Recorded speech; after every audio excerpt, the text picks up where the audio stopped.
السلام علیکم ورحمۃ اللہ وبرکاتہ۔ ناظرین کرام، آج میں ایک ایسے مولانا صاحب کو آپ کے سامنے پیش کرنے والا ہوں جنہیں سن کر آپ ہنسیں گے بھی اور بہت زیادہ غصہ بھی آئے گا کہ یہ صاحب اپنی جو کلپ میں بیان کر رہے ہیں وہ انشاءاللہ میں کلپ بھی آپ کو سناؤں گا، لیکن وہ جو بیان کر رہے ہیں وہ یہ کہہ رہے ہیں کہ غوث پاک کے ایک مرید کا انتقال ہوا اور وہ بغیر توبہ کے مر گیا۔ تو غوث پاک کو پتا چلا کہ ہمارا مرید بغیر توبہ کے مر گیا ہے، تو اس کے پاس آئے اور اسے زندہ کیا کہ کھڑے ہو جاؤ، میرا مرید ہو کے بغیر توبہ کے کیسے مر سکتا ہے۔ جب وہ زندہ ہو گیا تو اسے کلمہ پڑھایا، توبہ کرائی اور اس کے بعد پھر اسے مار دیا، کہہ دیا جب تو مر جا، لہٰذا تیری توبہ اللہ نے قبول کر لی۔ اس دیوانے کا انتقال ہو گیا، میت پر چادر ڈالی ہوئی تھی، سوگوار جب آئے تھے، اچانک چادر ہٹا کر وہ غوث پاک کا دیوانہ اٹھ بیٹھا۔ غوث پاک کا دیوانہ اٹھ بیٹھا، لوگ گھبرا کر بھاگ کھڑے ہوئے۔ اس نے پکار کر کہا ڈرو مت، سنو تو صحیح۔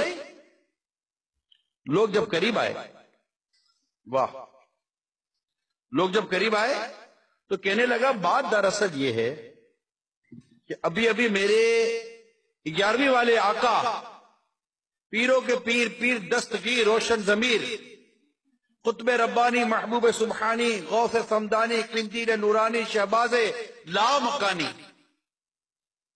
پیران پیر شیخ ابو محمد عبد القادر جیلانی قدس سرہ نورانی تشریف لائے تھے۔ سبحان اللہ۔ انہوں نے مجھے ٹھوکر لگائی اور فرمایا ہمارا مرید ہو کر بغیر توبہ کے مر گیا۔ کیا فرمایا؟ ہمارا مرید ہو کر بغیر توبہ کے مر گیا، اٹھ اور توبہ کر لے۔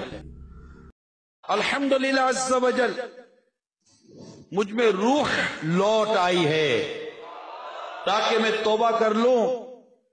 اتنا کہنے کے بعد دیوانے نے اپنے تمام گناہوں سے توبہ کی اور کلمہ پاک کا ورد کرنے لگا۔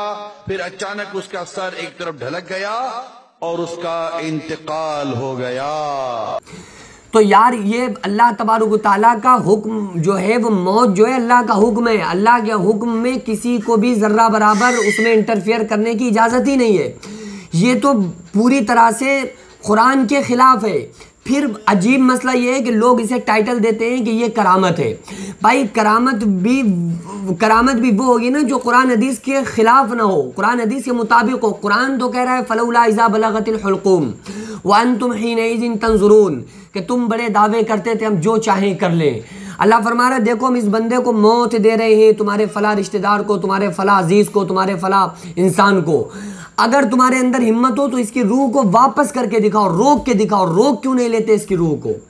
اللہ کہہ رہا ہے وَنَحْنُ أَقْرَبُ إِلَيْهِ مِنْكُمْ وَلَكِنْ لَا تُبْصِرُونَ، اور ہم اس مرنے والے سے تم سے بھی زیادہ اس کے قریب ہوتے ہیں۔ وَلَكِنْ لَا تُبْصِرُونَ، لیکن تمہیں نظر نہیں آتے ہیں۔ تو اللہ تو فرما رہا ہے کہ ہم جب روح کو نکالتے ہیں تو دنیا کی کوئی طاقت اس روح کو نکلنے سے نہیں روک سکتی۔ اب یہ کسی کے بارے میں ثابت کرنا کہ فلاں صاحب نے، فلاں بزرگ نے روح کو نکال لیا اور پھر اس کے بعد دوبارہ روح نکلنے کے بعد اس کو زندہ کر دیا، دوبارہ پھر موت دے دی، یہ ساری باتیں کرامت نہیں ہو سکتی ہیں، بلکہ ان کی طرف باتیں یہ منسوب ہو سکتی ہیں۔ اب دوسری بات یہ ہے کہ لوگ پھر دلیل دیتے ہیں کہ بھئی یہ تو فلاں کتاب میں لکھا ہے۔ سیاہ ستہ جو حدیث کی کتابیں ہیں نا، 6 بڑی حدیث کی صحیح کتابیں، جس میں جو صحیح مسلم، صحیح بخاری، ترمذی، ابن ماجہ، تو یہ جو 6 کتابیں، اس ابن ماجہ کے اندر، وہ ابن ماجہ جو ہے وہ سیاہ ستہ میں سے ہے، صحیح کتابوں میں سے ہے، اس کے اندر موضوع حدیث چند موجود ہے۔ اب وہ گڑھی ہوئی حدیث سیاہ ستہ میں ہے لیکن ہم نہیں مانتے ہیں کیونکہ وہ موضوع ہے۔ محدثین کا کیا کام تھا کہ انہوں نے حدیث کو نقل کر دیا اور راویان بتا دیا کہ یہ راوی ہیں، انہوں نے ان سے روایت کیا، یہ حدیث ہے۔ اب آپ دیکھو جا کے پھر حفاظ کی پوری ایک جماعت رہی جو اس کی تحقیق کرتی ہے۔ پھر اب آپ جانو یہ حدیث صحیح ہے، غلط ہے، کیسی ہے، کس درجے کی ہے، موضوع ہے، ضعیف ہے، کیا ہے، یہ پھر محدثین فیصلہ کریں گے۔ اور جو اصول سے نسبت رکھنے والے لوگ ہیں، اصول کے جاننے والے لوگ ہیں، حفاظ کی جماعت ہے، وہ اس پر فیصلہ کرے گی۔ اسی طرح سے مورخین نے بھی جو تاریخ میں لکھا ہے وہ ان باتوں کو لکھا ہے کہ بھئی ہم فلاں سے سنا، انہوں نے مجھے بتایا، یہ بات انہوں نے بتائی، تو یہ باتیں کتابوں کے اندر تحریر ہیں۔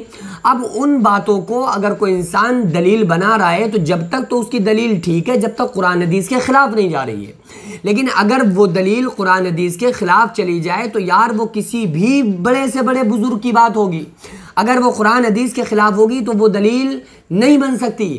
اور یاد رکھو دلیل ہے کیا؟ قرآن حدیث اجماع قیاس، یہ دلیل ہے۔ دلیل کسی بزرگ کا عمل دلیل نہیں ہو سکتا ہے۔ میں مانتا ہوں، مان بھی لوں کہ چلو ٹھیک ہے غوث پاک کا یہ ایک عمل رہا، حالانکہ ایسا نہیں ہے، لیکن مان لو اگر رہا تو ان کے اس عمل کو آپ دلیل بنا کر مریدوں میں پیش نہیں کر سکتے۔ پھر لوگ کمنٹس بازی کرنا شروع کرتے ہیں کہ لو یہ غوث پاک کے بارے میں ایسی باتیں کر رہے ہیں۔ بھائی میں غوث پاک کے بارے میں نہیں کر رہا ہوں، غوث پاک کے بارے میں جو آپ تہمتیں لگا رہے ہو اس سے دین بدنام ہو رہا ہے۔ آپ کیوں تہمتیں لگا رہے ہیں؟ بھائی ہم تو ان کرامات کو مانتے ہیں جو قرآن حدیث کے روشنی میں ہوں گی، جو شریعت نے جن چیزوں کو بتایا ہے اس کی روشنی میں ہوں گی، دائرے کے باہر نہیں ہوں گی۔ آپ کیوں ایسی کرامتیں بتا رہے ہو؟ اور الحمدللہ میں خود جس سلسلے سے تعلق رکھتا ہوں وہ ایسا سلسلہ ہے جس سے خود غوث پاک نے جس سلسلے سے فیض پایا ہے، ہر بزرگ نے جس سلسلے سے فیض پایا ہے اس سلسلے سے میں تعلق رکھتا ہوں، سلسلہ عالیہ مداریہ سے، اور الحمدللہ میں خود حسنی حسینی سید ہوں۔ اور دوسری بات یہ ہے کہ اللہ تبارک و تعالیٰ فرماتا ہے اگر کوئی میرے ادنا سا ولی سے بھی، اگر کوئی انسان ادنا سے ولی سے بھی اگر بغض کینہ دل میں رکھتا ہے تو اللہ فرما رہا ہے مجھ سے جنگ کرنے کے لیے تیار ہو جاؤ۔ تو کوئی کسی ولی سے بغض رکھ کے اللہ سے جنگ کرے گا کیا؟ لیکن حق حق ہے، باطل باطل ہے۔ جتنی بات حق ہے، سچ ہے، آپ اس کو بیان کریں۔ ضرورت کیا ہے جو تمام اور باتیں پڑی ہوئی ہیں یار ان کی تعریف اور فضائل بیان کرنے کے لیے، ضروری کیا ہے کہ آپ من گھڑت باتوں کو ان کی طرف منسوب کریں؟ اور پھر لوگ جو دیکھیں گے جو اسلام والے نہیں ہیں وہ کیا کہیں گے؟ یار یہی اسلام ہے، یہی اسلام والے لوگ تھے کہ وہ جب چاہیں جسے چاہیں زندہ کر دیں، اور اپنے مرید کو زندہ کر دیا کہ تو میرا مرید ہے، بغیر توبہ کے نہیں مر سکتا، تو یہ توبہ ہی کرنا ہوگی۔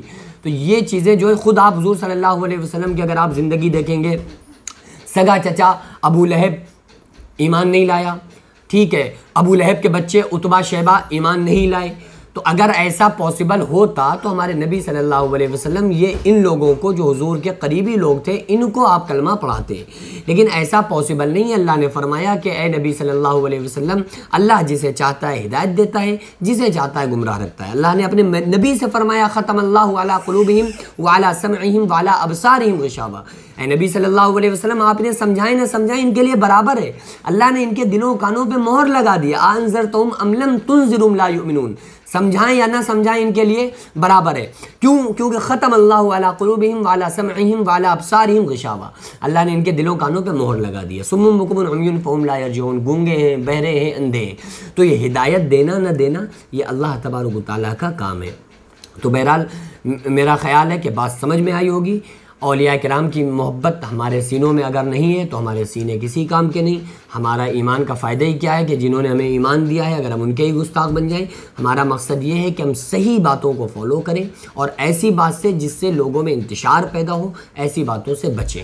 اللہ تعالیٰ سے دعا ہے اللہ تعالیٰ ہم تمام لوگوں کے دلوں میں اولیاء کرام کے عشق کو پیوست فرمائے، اور ان کے صحیح جو انہوں نے بتایا ہے، جو واقعی ان کے جو طریقے رہے ہیں، اللہ تعالیٰ ان کے تمام بتائے ہوئے طریقوں پر ہمیں عمل کرنے کی توفیق عطا فرمائے۔ وما علینا الا البلاغ۔ السلام علیکم ورحمۃ اللہ وبرکاتہ۔